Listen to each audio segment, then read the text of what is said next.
오늘 함께 묵상할 성경 말씀은 신명기 32장 34절에서 52절 말씀입니다.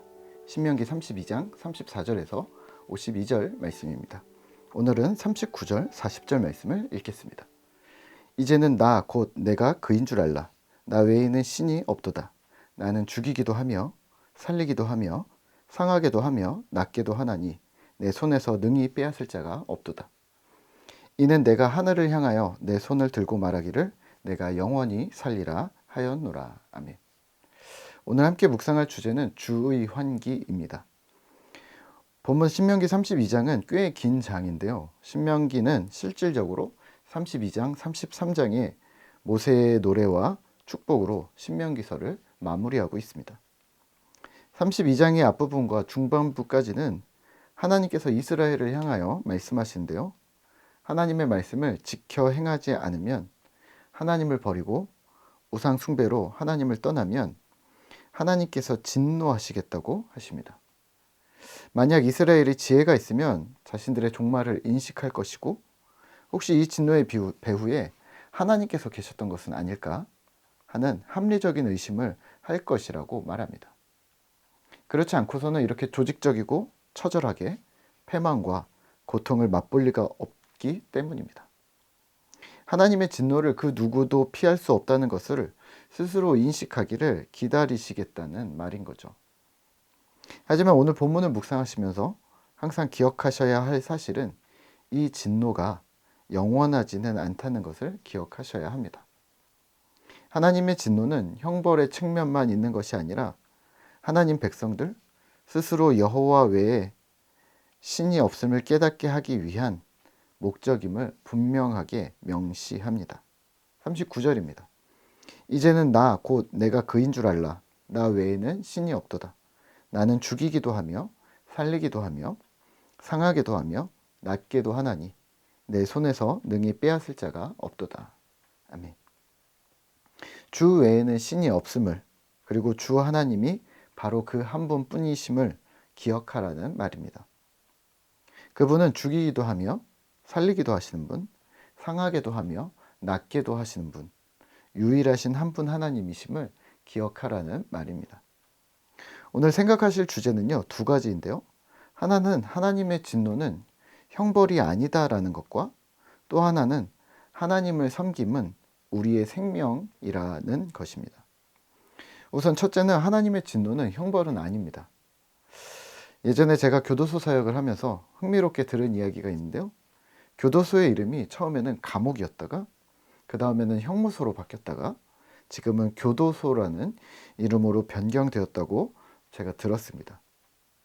여러분들도 잘 아시겠지만 감옥은 말 그대로 가두어 놓는 곳, 그리고 형무소는 형이 집행되는 곳, 형벌이 집행되는 곳, 그래서 벌을 주는 곳이죠. 교도소는 한자 그대로 바르게 이끄는 교화의 장소라는 명칭으로 바뀌었다고 합니다. 그러니까 교도소는 죄 지은 사람을 바르게 교육시켜 사회로 복귀시키려는 취지를 가지고 있다는 말인 것이죠. 하나님께서 자신의 백성들을 향한 형벌도 마찬가지입니다. 형벌이라기보다는 교도가 맞을 듯합니다. 마치 우리가 자녀들을 훈육하는 것과 같은데요. 아이를 혼내는 것이 목적이 아니라 훈육, 품성이나 도덕을 가르쳐 좋은 사람을 만들고 싶은 것이 모든 부모의 마음일 것입니다. 우리의 아버지 되신 하나님도 마찬가지입니다. 비록 자신의 자녀들이 범죄를 저지르고 하나님을 떠났기로 이방 민족을 들어서 그들을 통해서 벌하시고 고통 중으로 내몰긴 하셨지만 결국은 그들이 돌아오게 하기 위함이었습니다. 신명기뿐만 아니라 이사야서나 예레미야서, 또 에스겔서에서 등장하는 내용도 이와 같습니다.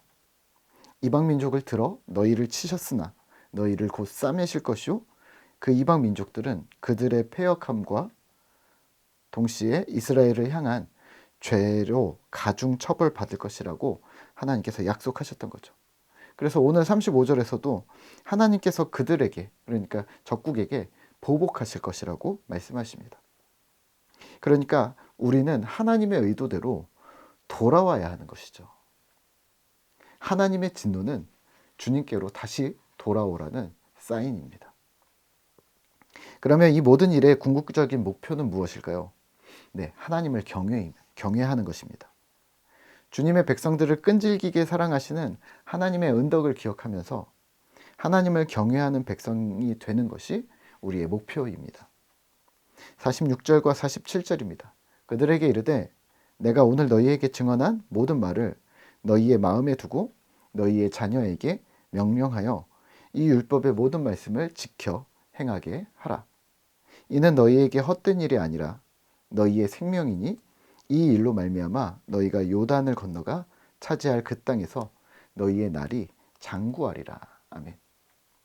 나 자신뿐만 아니라 우리의 자녀들에게까지 이 여호와의 율법이 우리의 말씀, 우리의 생명이 되어야 한다는 말입니다.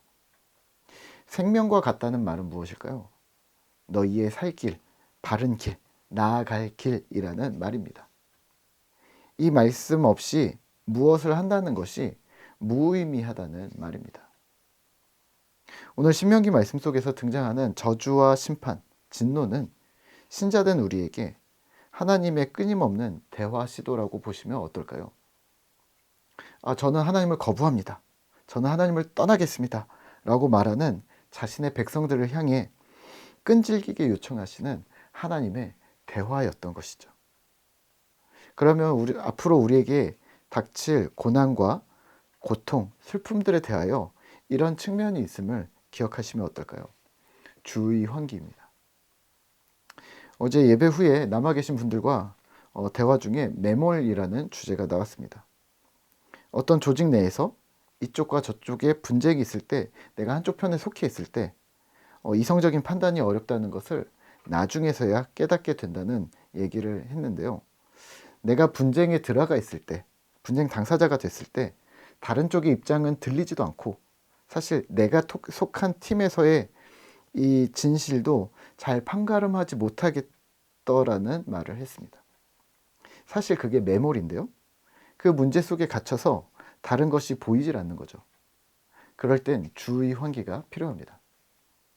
마치 수학 문제를 풀다가 도저히 안 풀리는 문제가 있으면 붙잡고 씨름하는 것도 필요하지만 잠깐 물을 마시고 온다든지 화장실을 다녀온다든지 하면서 그런 주의 환기를 통해 새로운 시각을 갖게 되고 해결의 실마리를 찾기도 한다는 말입니다. 실제 어떤 연구에서 3시간 동안 내리 일을 하는 사람과 같은 3시간을 일을 한다 해도 50분 일하고 10분 쉬고 50분 일하고 10분 쉬고를 반복한 사람과의 능률이 확연히 차이가 난다는 연구 결과가 있었습니다. 사실 하나님의 진노는 잠깐의 주의 환기와는 비교할 수 없이 엄청날 수 있습니다. 우리의 인생이 오르락내리락 하는 극한을 경험하실 수도 있습니다. 마치 욥이나 느부갓네살 왕처럼 7년을 정신 나간 채로 살다가 복직하게 되거나 이런 말도 안 되는 일이 일어날 수도 있는데요. 말도 안 되는 일이 일어날 때 우리는 하나님의 사인으로 알아들으면 어떨까요? 작은 것부터 시작해 큰 것일수록 하나님의 사인.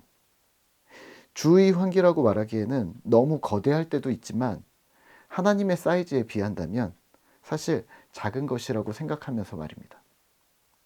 우리의 인생은 고난과 슬픔이 끊이지 않습니다. 낭망도 꾸준히 이어질 때도 있습니다. 불안과 염려로 매몰될 때도 있습니다.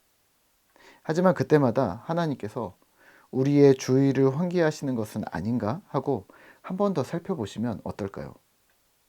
좋으신 하나님께서 단지 형벌로 우리에게 아픔을 가하실 리는 없기 때문입니다. 주님의 주의 환기를 통해 우리의 인생에 하나님이 여전히 개입하고 계시고 함께 하시는 하나님의 사랑을 깨닫고 그 사랑을 의지하며 힘을 내시는 오늘 하루가 되셨으면 좋겠습니다.